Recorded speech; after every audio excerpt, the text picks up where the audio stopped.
now is anchor Dominic Saxa. Welcome to London, home of the 30th Olympiad.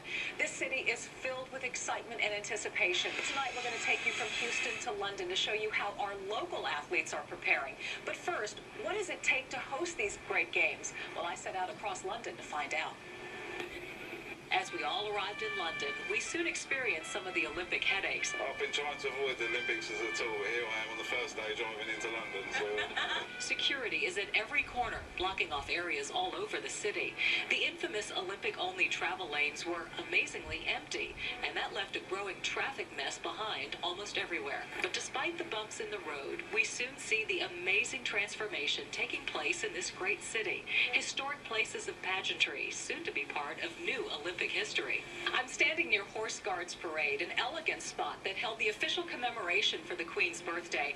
But now this central London venue is going to host girls in bikinis. That's right, beach volleyball right behind me, and Prince Harry is expected to attend. The hustle and bustle in London isn't new, but one spot seems to have caught Olympic fever more than any other. The official countdown clock in Trafalgar Square, and it's creating a buzz. Kind of crazy. I mean, it's just tons and tons and tons of people, and from every nationality. Just all the different stuff, activities going on, all the different banners and Olympic, everywhere you look, there's stuff for it. Take a look at the mall. The Grand Street in front of Buckingham Palace is becoming the finish line for the marathon. And all those rings hanging tall from the Tower Bridge tell the world that London is ready. Truly an amazing place to be right now, and it's only going to get better when Team USA starts racking up those gold, silver, and bronze medals.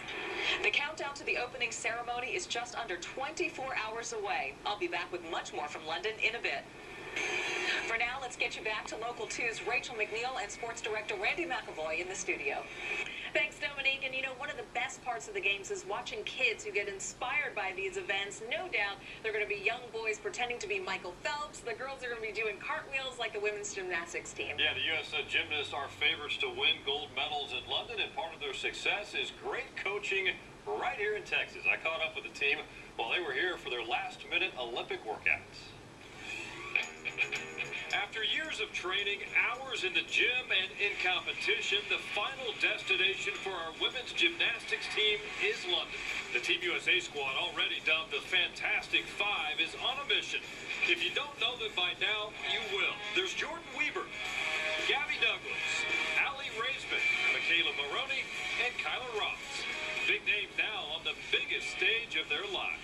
It's pretty cool, and it's a big honor because all of these girls have worked so hard to get to that point. So it's just really amazing, and I'm so happy that I could be called an Olympian. We're getting a little bit more used to it, but at the same time, it's still so surreal to think in your head, I'm an Olympian. All five of the girls range in age from 16 to 18 and have dreamed of wearing the red, white, and blue in an Olympic setting for years. It's a sport that takes dedication, and to be an Olympian, it takes plenty of sacrifice. The U.S. squad opened the games as a strong favorite to win gold. It's a lot of pressure, but then again, these ladies wouldn't want it any other way. Yeah, when you thrive on that, I mean, they're like, oh, this is the Fantastic Five, and we just love hearing that, and just to go out there and everyone says that we have a shot and we have a chance, it hypes us up and we do better in the gym, so it just feels amazing. We won last year by 4 points, so that definitely helps us, but it also means that we have to work harder than ever because everyone is trying to take us down and we're the ones to beat. I think going into London with a target on my back, it's a little bit of motivation. It makes me want to do that much better. The team was recently taking a break for their final camp at the Caroli Ranch in New Waverly with a fun stop in the Woodlands. There, the legend himself, Bella Caroli, was as enthusiastic as ever about this team and the end result. This team is a fabulous five, the fabulous five. Absolutely, absolutely, and definitely the best team we ever had.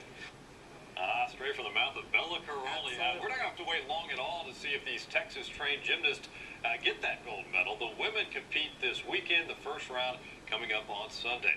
And the men also have a good shot at a gymnastics medal as well. And one of the standout members of the team is from right here in Houston. Yeah, Jonathan Horton is thrilled to call himself a two-time Olympian now. He credits hard work and a great support team, including his wife, for his success. Jonathan Horton has been living the dream since the age of 5 when he first connected with the sport of gymnastics. Now, 21 years later, he's still going strong. He was part of Team USA's run at Beijing, and now he is an official two-time Olympian. I've gotten back on the team. I'm ready to go. I'm prepared. At the age of 26, Horton believes his Olympic journey won't end in London. At the age of 30, the 2016 Games don't rule it out. I think it'd be great to be able to call myself a three-time Olympian. And I feel like I still have gas in the tank, so why not keep going after London and try to make it to the 2016 Games in Rio? You know, I just know how important it is to him and how well he wants to do and how hard he's worked. Horton's wife, Haley, is a former gymnast and understands the hours and work it takes for him to compete. I'll support him until he decides to be done. And another Houston gymnast who's trained with Horton is also at the Games. Chris Brooks is the alternate for the men's gymnastics team.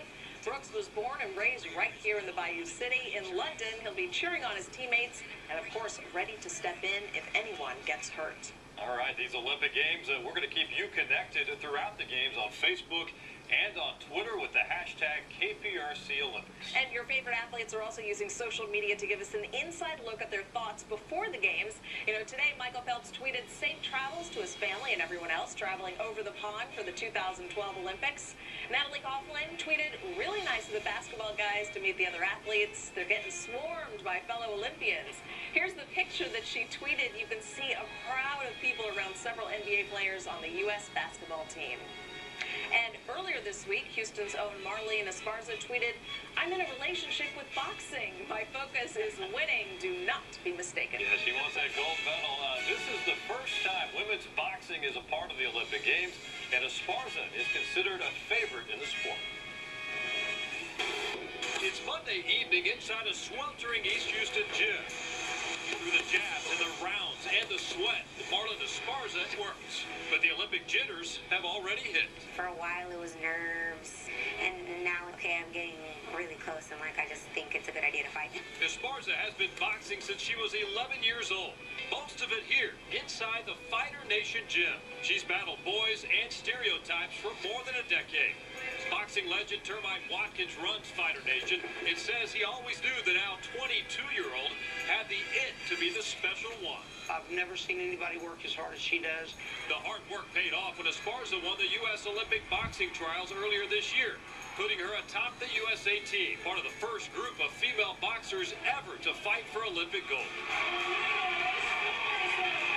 Her family will travel with her to London. There will be watch parties back here, and no doubt all of those guys she fought will be there too. Yeah, I know that I'm going to have a lot of fans in Houston. Houston is strong when it comes to support. I promise you, they're going to be sitting just like me and just like everybody else saying, there's Marlene, isn't she great? She's one of the greatest fighters we've ever seen. From commercials to TV coverage, you'll soon see the Houston fighter with a $1 million smile almost everywhere.